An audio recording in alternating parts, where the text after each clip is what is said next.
बच्चों, आज हम लोग क्या सुनने वाले हैं? एक बगुले की कहानी। बगुला जानते हो ना आप लोग सब? कैसा रहता है? सफ़ेद। मछलियों से भरी एक नदी थी। नदी के किनारे एक बगुला रहता था।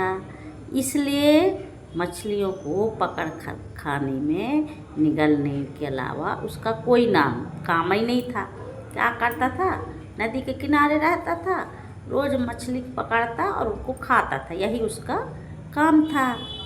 खाने के बाद दोबारा भूख लगने तक सो जाता, खाता और जब तक भूख नहीं लगती तो सोया रहता, उठता और फिर मछलियों को खा जाता था। यही उसके प्रतिदिन का काम था। मछलियों को खाकर बगुले की गाल जो हैं गोल गोल हो गए और पैर भी अच्छे मोटे दिखने लगे। बगुला गोल मटोल दिखने लगा, बिल्कुल गोल गोल हो गया। उसी प्रदेश में एक गिलहरी भी रहती थी।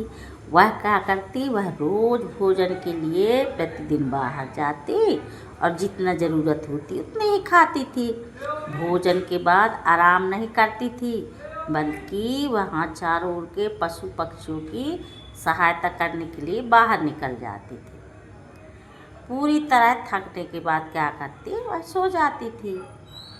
गिलहरी ने बगुले को हमेशा मछलियों को पकड़ते ही देखा। गिलहरी अपने काम पर निकल। गिलहरी देखती थी कि ये बगुला जो है रोज़ मछलियों को पकड़ता रहता है। बस ये सब देखती, वह कुछ नहीं बोलती और अपने काम में निकल जाती। एक दिन बगुला बीमार पड़ा। इसका कारण शायद बदहजमी थी, पेट खराब हो गया था उसका। उसे अपने पैर उठाने की भी हिम्मत नहीं थी, इसलिए घर पर ही रह गया। गिलहरी ने पूछा कि तुम्हारी समस्या क्या है? गिलहरी जो है बगुला से पूछती है कि तुम्हारी क्या समस्या है।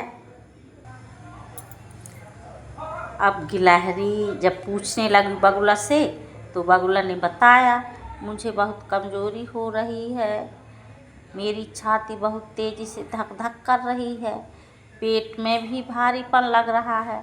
गिलहरी ने उसकी पूरी जांच की। बगुले से कहा, मैं जो कहूँगी वह करोगे तो फिर पहले जैसे हो सकते हो। बगुले ने बड़ी जिज्ञासा से पूछा कि मुझे क्या करना है। गिलहरी ने सलाह दी, देखो, हमें बहुत ज़्यादा नहीं खाना चाहिए, साथ में भोजन हजम होने तक हमें काम करते रहना चाहिए। तुम्हारी बीमारी का कारण है भोजन ज़्यादा करना और काम कुछ भी नहीं करना। जो भोजन हजम नहीं होता है वह जहर के समान है। पहले तुम अपने भोजन करने की आदतों को बदलो और नतीजा देखो कि क्या होने वाला है।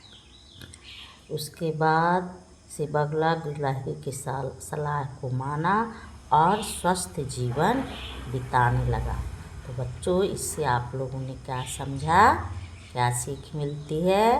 हमको सीख मिलती है कि हमको आवश्यकता से ज़्यादा भोजन नहीं करना चाहिए और भोजन को पचाने के लिए, हजम करने के लिए कुछ काम भी करते रहना चाहिए, है ना? नहीं तो क्या होता है कि बगुलों की तरह हम भी बीमार पड़ जाएंगे। इसलिए हमें आवश्यकता के अनुसार ही भोजन करना है और भोजन को पचाने के लिए कुछ कार्य भी करना चाहिए। धन्यवाद।